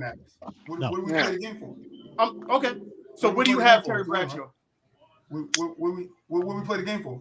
So where do you have Terry Bradshaw ranked on time? I'm not going to move the needle to talk about somebody else. We talked about Terry Bradshaw already, so you know where I have Terry. No, you said winning. You said winning is all that matters. Yeah, when you're talking about the Super Bowl, I'm talking about him winning in the Super Bowl. We're not talking about Terry Bradshaw. I'm not going to get sidetracked by another conversation. We're talking about Patrick Mahomes, right? In the GOAT conversation. My argument is right here with Patrick Mahomes, right? And that's what I'm talking about. I'm not going to get sidetracked and then lose my train of thought of what I want to say with Patrick because then I'm going to go talk about Terry Bradshaw. I don't care about Terry Bradshaw in this conversation, man. I care about Patrick Mahomes. And the question is why is he looked at? Because I know you don't like it. Why is he looked at the way that he's looked at? These are why. These are the reasons why. It's because, he does. Yeah, you can say he plays lesser to the version of himself in the finals. In the Super Bowl. But does he not get the job done? That's what these guys look at. He gets the job done. It doesn't matter how ugly it is. It doesn't matter how he starts. It matters how he finishes. Terry Bradshaw got the job done. That's fine. I'm not talking about Terry. I'm talking about Patrick. So if you look at that Super Bowl, right, when you say that his yardage and all that, does his yardage not match up with the time of possession of him having the ball? Because we don't talk about the time of possession the Chiefs had to how many yards he's thrown or how many yards or the performance he had. He still threw 4 touchdowns. No, he didn't have the yardage. No, he didn't have the throwing yards. He still threw 4 touchdowns. And he had less time of possession. The Eagles owned that game. Owned it when it came to time of possession.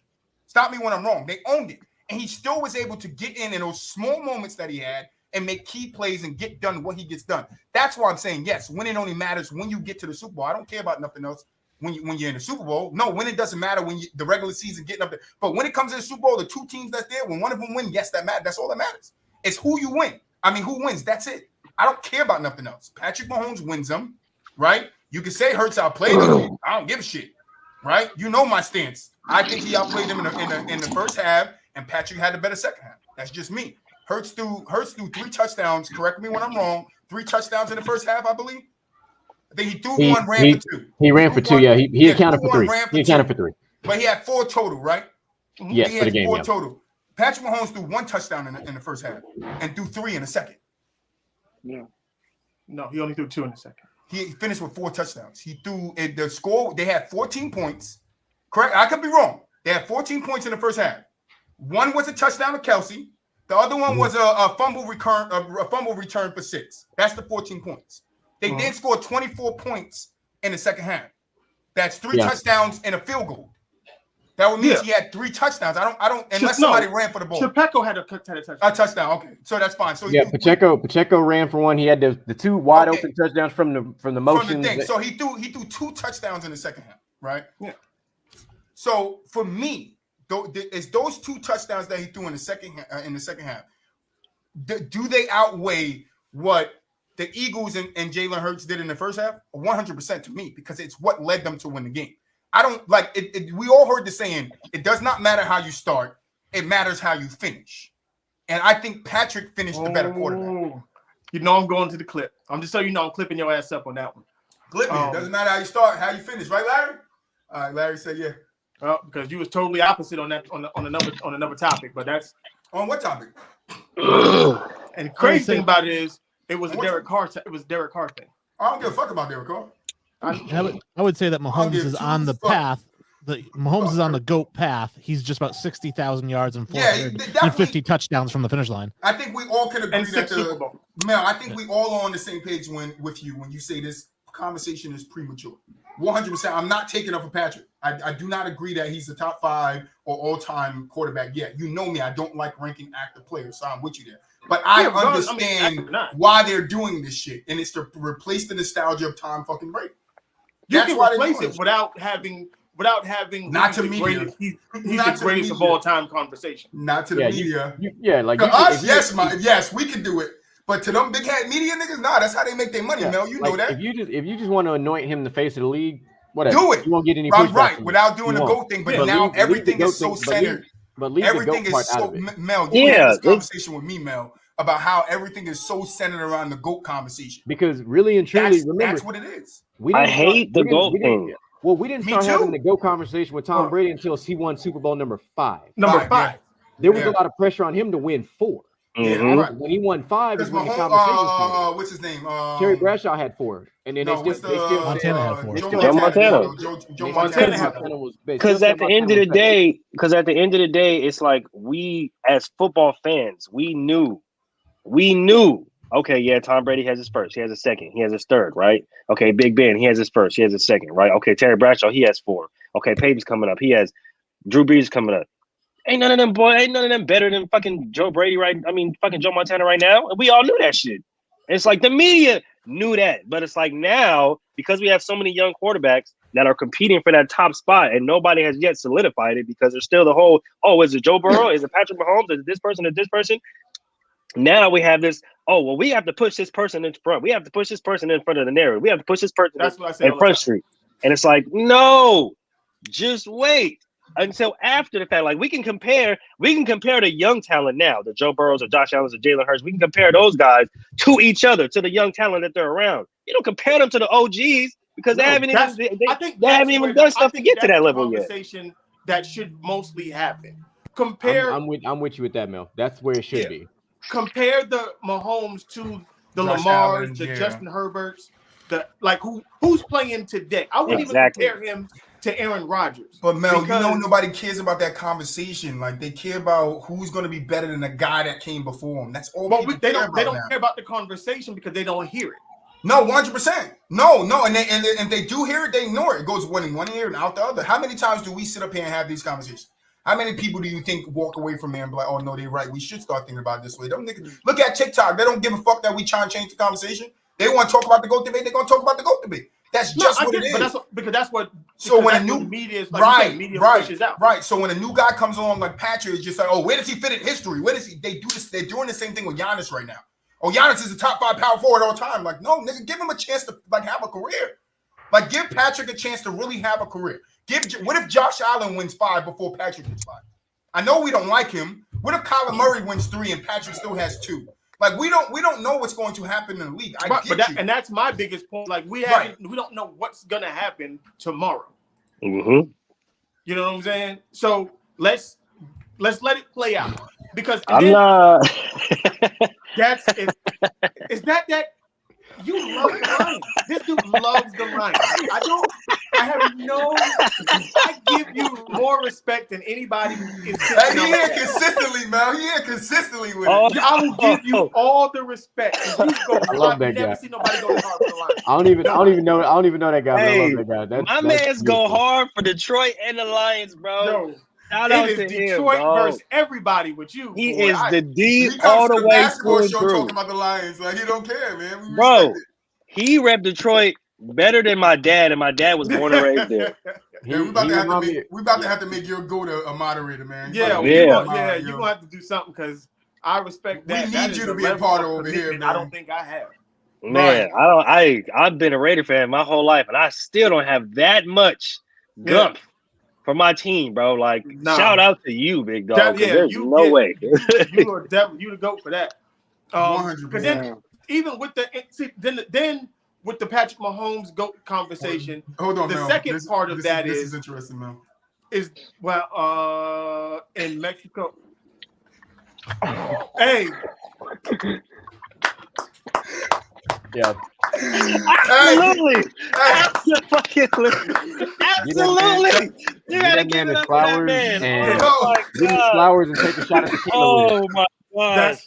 That's all I can do with that. Oh, hey, absolutely. Oh, you gotta give it up for that to man. you, my friend. Absolutely. Oh shit.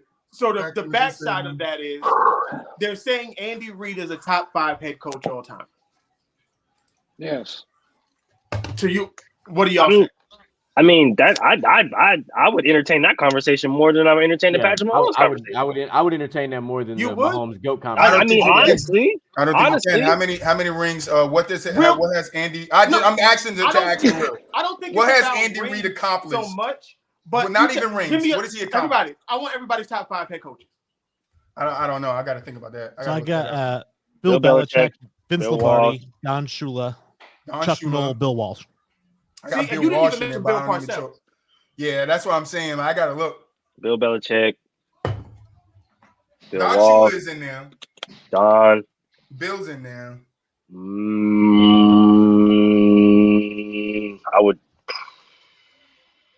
I don't know. I got to look. But my point is, we're all going to give top 5 quarterback. I mean, top 5 head coach, and Andy Reid's not in it. Oh no! I'm just the reason I said I think he might be like 6 or 7 on mine. Yeah.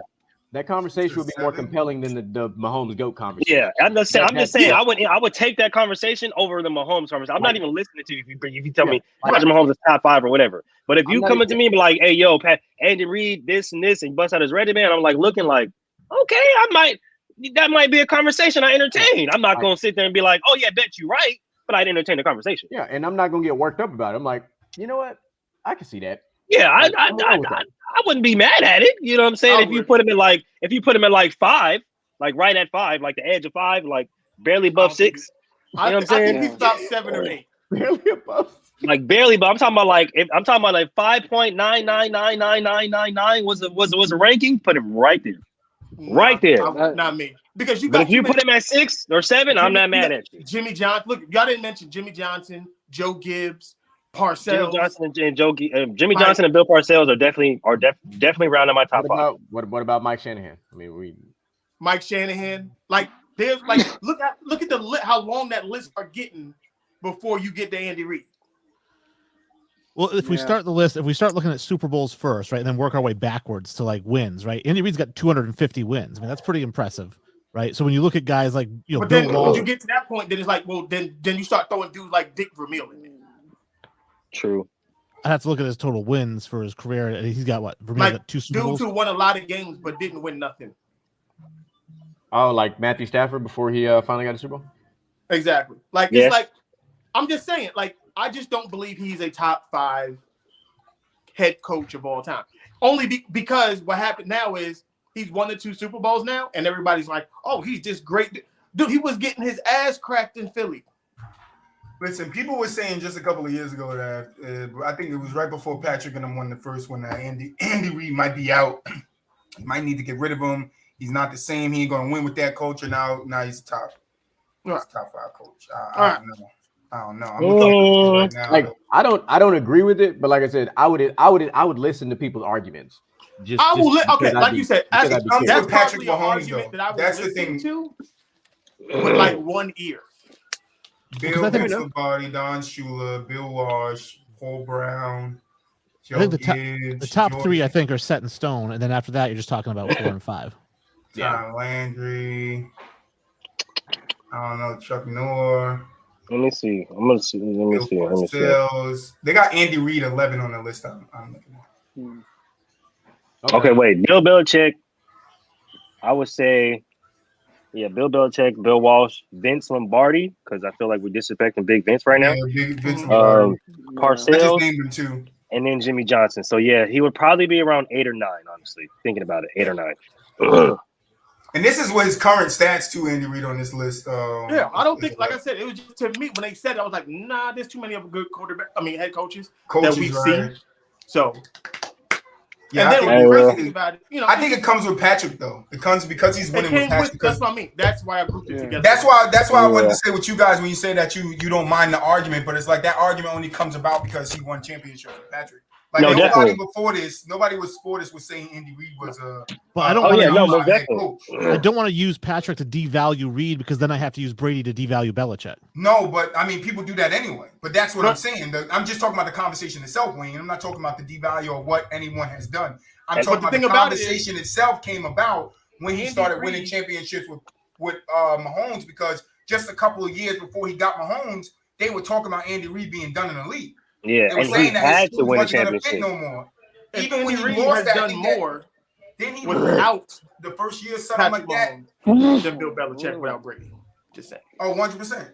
And Andy Reid had to win a championship to solidify his career as a legendary head coach in the league, bro. Because that was my knock against him. Like, how many times are you gonna go to the playoffs or to the Super Bowl and lose? Yeah. And lose. And you got outcoached by Bill Belichick in one Super Bowl. So it's like you have to win. You have to win one. He goes and wins one. Okay. And then he wins the second one. It's like, okay, now, but it's like, are we going to see you win 2 or 3, 4 or 5 more?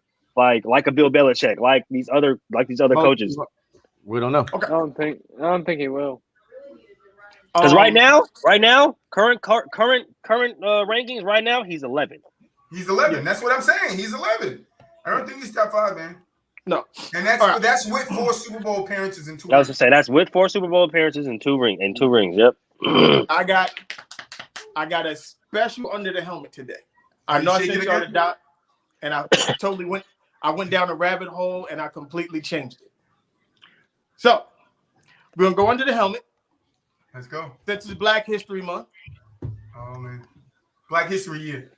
We're gonna go with the first black, because everybody talks about Jackie Robinson being the first black player in the MLB and stuff like that. No one talks about the first black football players. It's a conversation that I rarely hear.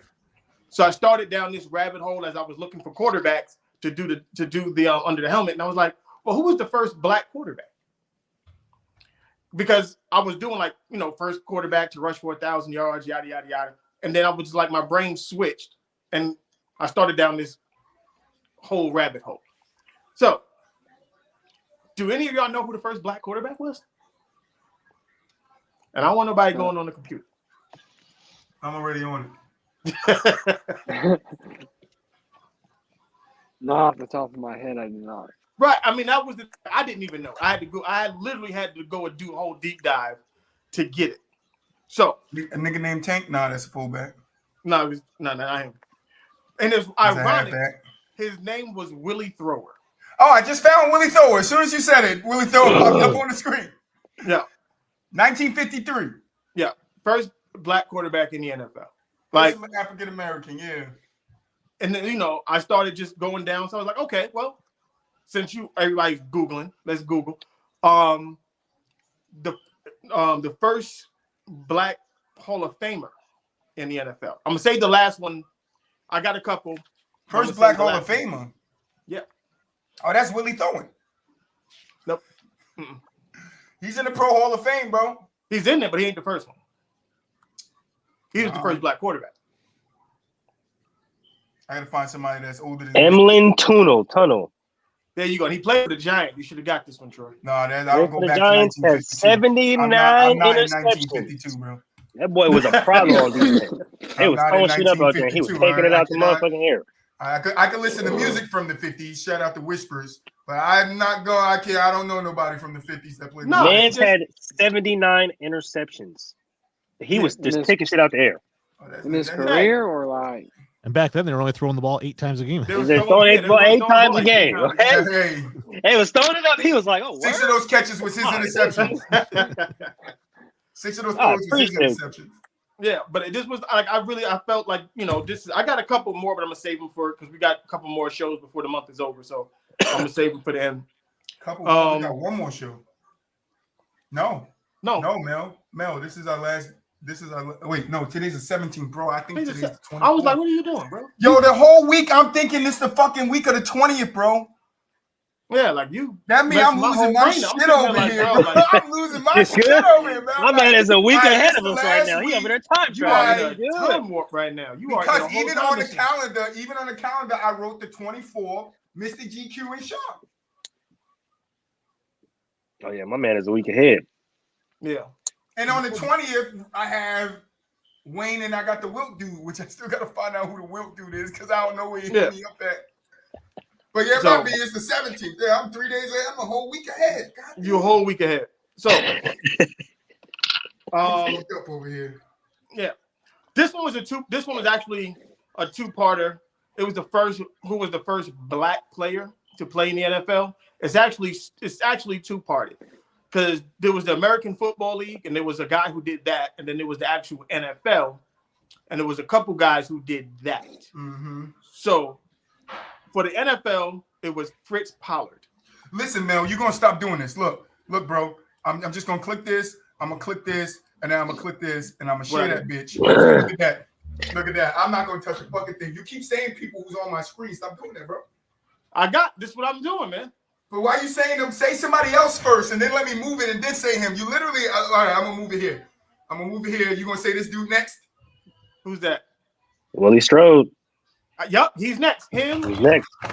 I was gonna say Kenny Washington should be next Kenny after Washington. that. Yep. Kenny Washington, Bill Willis, and Marion Motley. I'm saying Marion Motley, man, absolutely. Like these. Where'd he go? He left.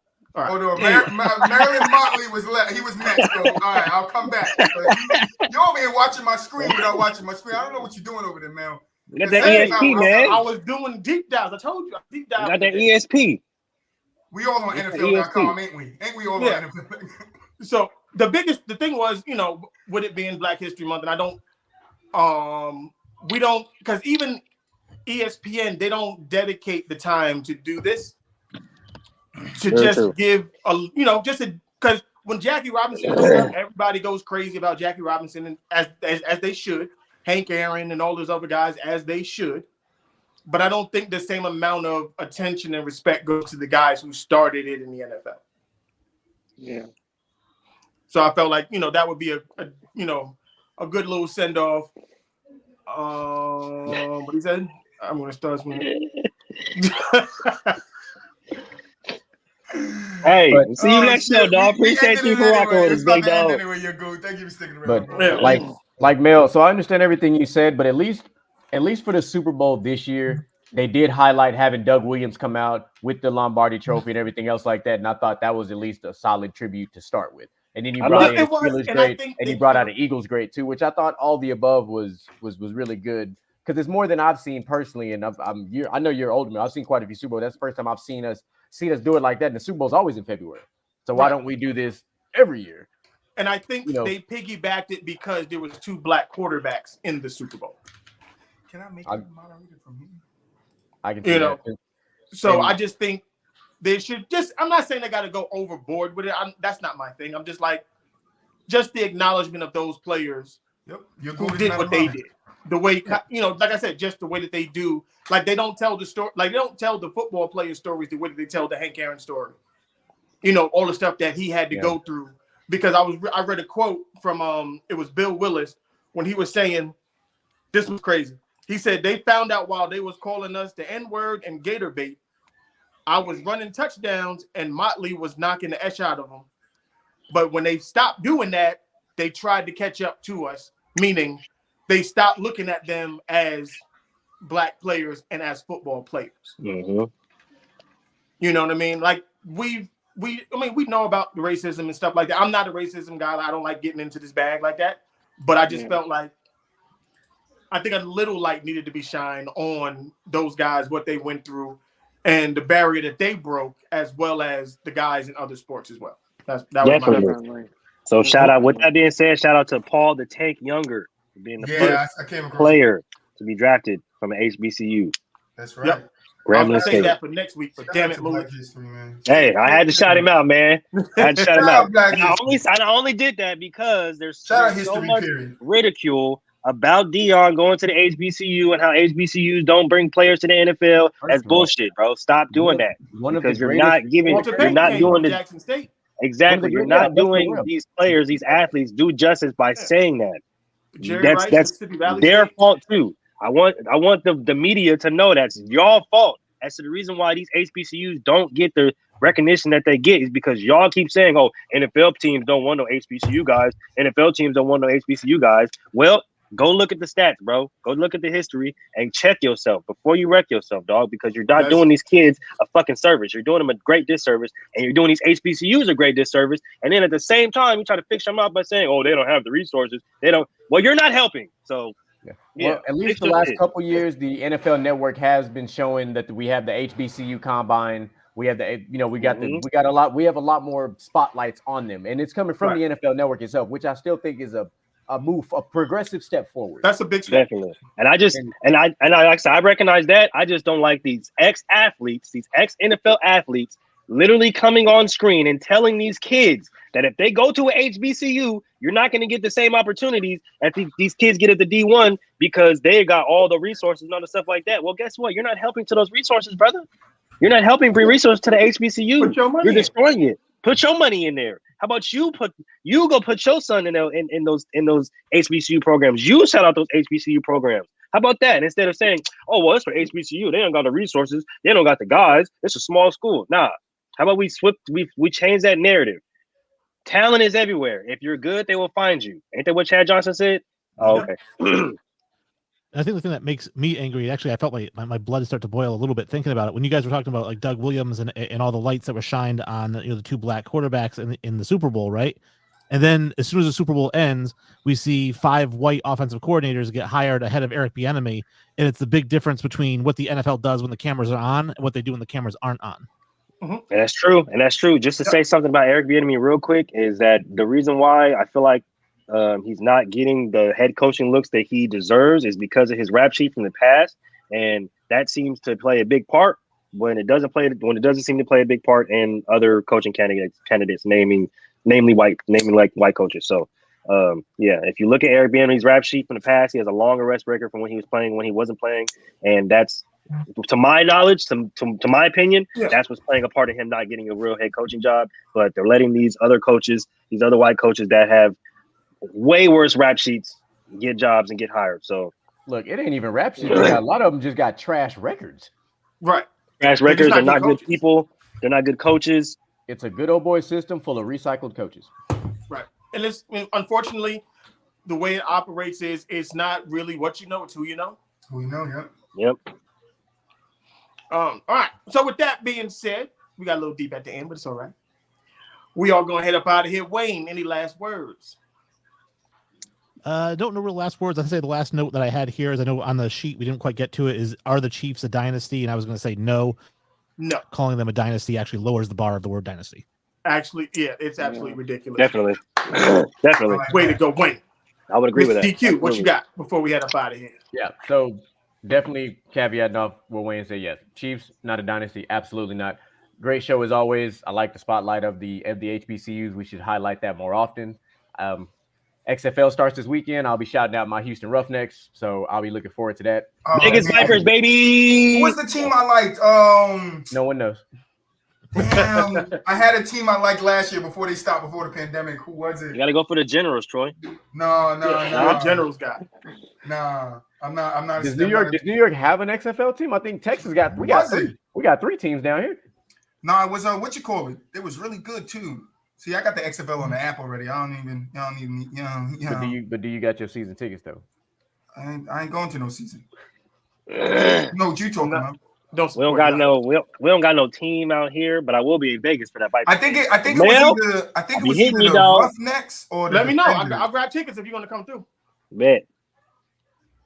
I think it was either the Roughnecks or the Defenders. The Roughnecks were undefeated before the pandemic ended. Yeah, before the pandemic ended, but the Defenders were good too, wasn't they? Yeah, Defenders were number 2. Yep, we had PJ Walker, and we was killing. I'm gonna say those are my top 2 teams right now. Until this still trying to fill out the XFL, but yeah, we need to start talking about some XFL on here. I like that.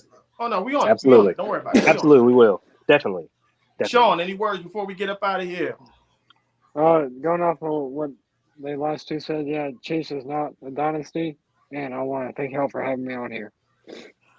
Well, we appreciate you coming through. Mulich. Y'all know what it is, man. It's your boy Mulich. Go ahead and like, follow, subscribe. Go ahead and follow these guys up here on all their socials.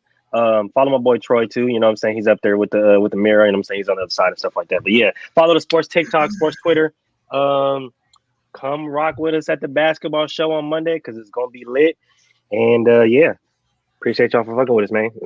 Shout out to the chat today too. Shout out to shout out to the chat today too. Troy, before we get hey, for the people that's still in here, man, listen, we're going live tomorrow on TikTok. Don't know what time. Fuck it, I tried to get them before they dropped out. 2 of them just left. But we're going live on TikTok tomorrow. Come join us. We might go live twice. It might be early, me and Mulich, and then later, me, Mulich, and Mel. So come check us out. But not great show. Mel's always the best hosting. I got him to get off his chair. I didn't get him to get frustrated. But I didn't really want him to get frustrated today. I wanted Mel to have a cool head. We came in with the plan for Mel to throw his hat today. Right, I said I wanted him to throw the chairs. That was the plan for him to throw the chair. But I was like, let me throw my chair. I'm not putting no holes in my yes. The plan was for you to launch that motherfucker across the screen, bro. It was close. But I love you. So I was like, nah, let me not do that. I don't want to wipe the kid's ass. Also, not to forget, Mel, I'm gonna get with you soon. Like I said, I already got with Troy when we put out a really solid interview with Troy, and I definitely want to bring you on. Mulich, same. Shout out Gentlemen's Talk, man. I definitely want to bring both y'all on and then get the interviews going because, like I said, we had a good old time with Troy. We had a fun fucking time, bro. Troy was having a grand old time out there. We had fun. So all I'm gonna tell you is bring your drinks, get ready for a good time. The Gentleman's Lounge is always on and popping, and we always looking for great interviews to have good times. Absolutely. Let's make it happen. Yes. So I thank everybody for stopping through today. The chat lit. Love y'all. Another great show. Like I said, like, subscribe, tell a friend to tell a friend. Come through. We're having fun over here. And shout out to Detroit. It's not Detroit versus everybody, but when we end this, it is from the sideline versus everybody. We out of here.